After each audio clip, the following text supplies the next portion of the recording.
teachers, I'm Shahida. I'm delighted to welcome you back to our Linguistic Club. Do you remember last time we met, I asked you to think of the possible warm-ups for revising classroom language. I want to share some of my ideas with you today. A bingo game would be great to use. Just keep in mind that sometimes pictures can be confusing, especially for kids. That's why you can ask your students to work in pairs or in groups of 3 and name the words on each other's cards before you start the game. Another good activity to use is a back to the word game. It is usually played through giving the meaning or explanation of the word, but with young learners, miming or using gestures will also do. Or you can simply divide your students into teams and ask them to name the classroom instructions by memory, one by one. To make it more challenging, students can name extra instructions too, the ones which you haven't learned at the lesson, like open or close the door, work in pairs, cover the text, etc. Thus, you will activate their background knowledge, which is great. All of these activities are a fun and an effective way to revise the previously learned vocabulary, as they are played in a competitive manner, which children absolutely adore. It's up to you which one to use and how, because you are free to change the rules according to your students' needs and abilities. Let's talk about our new lesson now. Today I will show you how to teach numbers to 3rd grade students. This lesson is from page 38 of the 3rd grade textbook, if you want to follow along. Hello everyone, how are you today? I hope everything is alright. Let's play the speed game. Look at this picture. Here are 2 rhyming lines. Let's read these lines as quickly as possible. Listen and repeat after me. The pen is on the hand. The hand is number 10. Okay, a bit quicker this time. The pen is on the hand. The hand is number 10. Okay, and now as quickly as possible. The pen is on the hand is number 10. Great, good job. Who wants to demonstrate? Very well, thank you. Okay, look at the picture again, please. What number is the hand? Yes, number 10. Today we will be talking about numbers. What other numbers do you know? Can you share with me, please? Look at this number. How do we call it? Yes, this one is 0. Repeat after me, please. 0. Once again, 0. And one more time. 0. Great. How do we spell the word 0? Okay. Z E R O. 0. Look at the stress. 0. Good. What comes after this number? Yes, the next number is 1. Repeat after me. 1. How do we spell the word 1? Okay. O N E. Good job. 1. Okay, what's the next number? Yes, the next one is number 2. How do we spell the word 2? T W O. Great. Okay, what's the next number? Yes, it's number 3. Repeat after me, please. 3. Once again, 3. How do we spell this word? T H R E. 3. Good. Okay, the next number is, right, 4. How do we spell it? F-O-U-R.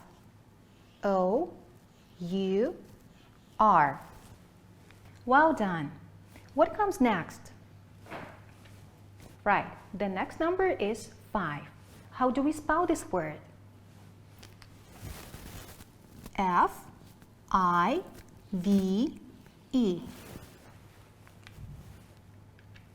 Good. Okay, the next number is number 6. Help me spell it. S-I-X. Good of you. Okay. What comes after this number? Right, 7. Can you repeat after me, please? 7. Once again, 7. Good. How do we spell the word 7? S-E-V-E-N. Okay. Look at the stress, please. 7. Good of you. Okay, after 7, there is number 8. Spell it, please. E-I-G-H-T.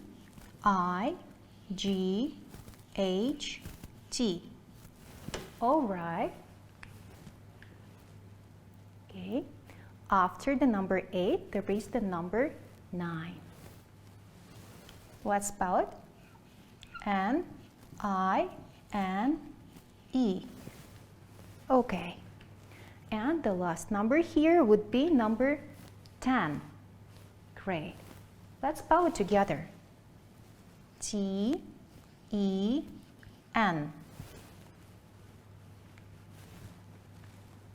Great. Okay, now open your copybooks, please, and copy these words. Great. Okay, now you can open your books on the page 28. Look at the exercise number 2 here. There are 10 different pictures with objects. Let's count the objects on every picture. For example, picture A. Let's count the objects all together. 1, 2, 3, 4, 5, 6, 7, 8, 9, 10. Right, there are 10 objects. Can you work with your friend now and count the objects on every picture? Have you finished? Great. Time to check the answers all together now. I name the picture and you say the number. Okay, look at picture G. How many objects are there? Right, 4. Picture B, 3. Picture H, 8. Picture E, right, there are 6 objects. Picture I, 1. Picture A, 10. Picture F, 2. Picture C, 5. Picture J, 7. Picture D, 9. Good job. Let's switch to the exercise number 4 on the next page. Look, here we need to match the words with the correct numbers on the pictures. For example, 0 is picture A. Work individually, please. Write matching words and numbers in your copybooks. Can you compare the answers with a friend? Is everything the same? Let's check it together. 0. That's the picture A. 1. Picture I. 2. Picture K. 3. Picture H. 4.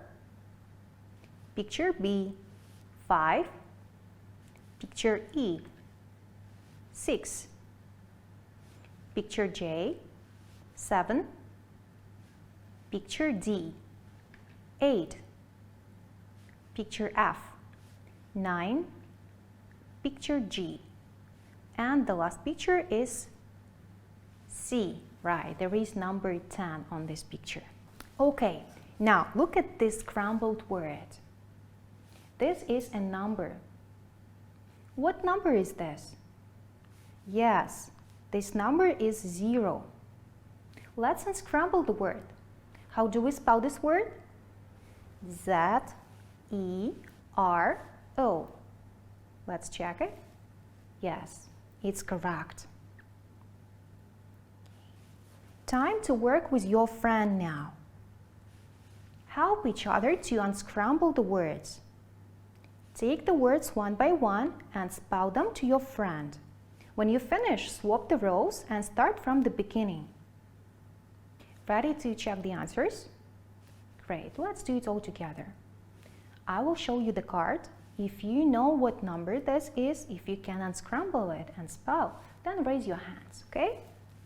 The first one, what number is this? Yes, this is 4. Okay, the next number? 8. Okay. 10. Good. 6. 7. 3. Oh, this one is number 1. Okay. What is the next number? Right, 2. 9. And 5. Open your copybooks now and write down any 5 numbers. For example, I choose numbers 2, 7, 4, 9, and 3. Do not write down the words, write down the numbers only. Okay, work with your friend now. Listen very carefully to the numbers your friend says to you and write them down in your copybook. For example, my friend says 9, 6, 10, and I write down the numbers in my copybook. When you finish, you dictate your numbers to your friend and they write down in their copybooks. Okay, now you can show your numbers to your partner and check if everything is correct. And then you can count the points. Look, here are my numbers. 2, 7, 4, 9, 3. These are my partners. Yes, they are the same. Good job. And here are the numbers my partner dictated to me. 6, 9, 10, 0, 3. Let's check if my answers are the same. Oh no, the last number is incorrect. It's 3, not 2. Let's compare the points. My partner has got 5 out of 5. Everything is correct. And my score is 4 out of 5. I have got one mistake. Who has got the biggest score? Who wants to share? Great, well done. Okay, now it's time for your homework. Look, here is the exercise number 8 on the page 40. You do math and write the answers in letters. For example, 10 minus 9 is 1. And that's it for today. The lesson is over. See you the next time. Goodbye. Welcome back, dear colleagues. I am pleased to get back to you and have a talk with you about our demo lesson now. Today we've been talking about how to teach numbers to 3rd graders. Remember, I started the lesson with the warm-up, which was also used as a lead-in. I chose to use those rhymes as a tongue twister, but you can use a real one. The reason I used it was because it contains the topic of our today's lesson in it, numbers. If your students are competitive enough, you can also ask them to use the stopwatch on their mobile phones and compete in pairs or in small groups. My students absolutely love this kind of competition. They even write their results down to practice more at home and break their own speed records. As you might have noticed, I didn't present the vocabulary myself and chose to elicit it from the students. It's very important to elicit as much as possible from the students because there are usually some false beginners who may already know the vocabulary you are going to teach. It's also important to use the choral and individual drilling, because your students may be familiar with the form and still struggle with the pronunciation, especially in the words like one or three, due to the sounds w and th, which they might not have in language 1. So you should spend some time practicing these sounds if you don't want your students to mispronounce the words. Do not hesitate to give your students some time to copy the new vocabulary into their copybooks, as it's a great way to remember the spelling of the words. This will also prepare them to work with unscrambling the words later at the lesson.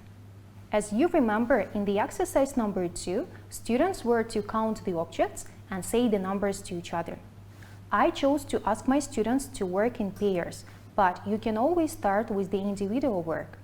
You can even extend this activity by asking your students to point at the objects around the classroom, on each other's desks, in their bags or pencil cases, and count them. This can also be done in pairs. When checking, you'd better name the pictures and students will shout the numbers for you, not vice versa. Remember, your aim here is to help your students to use the new words, not the alphabet letters. At this point, you will still hear if your students make mistakes while pronouncing the new words, and you can help them by drilling the problematic words again. It's actually okay if you do change the procedure and say numbers so that your students will have to name the pictures instead, but you'd better do that after you finish checking. There is the good point in it. It will surprise your students as they will have to recount the objects to find the appropriate picture. Then, as you may recall, we worked on the exercise number 4, where students were to match the words with the numbers. When it comes to checking, remember that you can use any engaging ways which are relevant. In a real class, I would divide my students into teams and check this activity through a racing competition. I would show my students cards with the words and they would race to the board to write the word and a number next to it. To make it more challenging, you can simply say the words, giving your students a chance to practice their spelling skills as well. Do not hesitate to use these kind of activities, as it's a great way to break the routine. What followed this activity? Right, we worked with scrambled words. There is another suggestion on how to do this task. You can prepare a set of cards with the words for every pair of students, and they will put them face down on their boards and take them out one by one. The person who manages to unscramble and spell the word first takes the card. In the end, students can count the number of cards they have got, and you will announce the winner. It would be great motivation for those who didn't get most cards, and they will try to be quicker and win the next time. As for the next activity, I asked my students to write down the numbers into the copybooks before they started working in pairs. Why did I do that? Because children tend to forget things easily, and they may fail to check their partner's answers later on. When checking, they will have a chance to compare their answers from the copybook, and no one will cheat. Do not announce their personal scores, as it may be offensive for some students. You can simply praise the winners and encourage the others to try harder the next time. As for the activity itself, it's really good for developing students' listening skills and concentration. You may also have noticed that I skipped the next exercise, as well as the exercise number 3. Remember that you can and should adapt the lesson to your class and your students, which means you can change the procedure of the lesson without strictly following the order from the book. Our discussion has come to an end now. I hope the lesson was useful for you, dear colleagues. If you have any questions regarding the lesson, or if you want to clarify the points which are not clear to you, please feel free to contact us through our website. I'm looking forward to seeing you soon. Goodbye.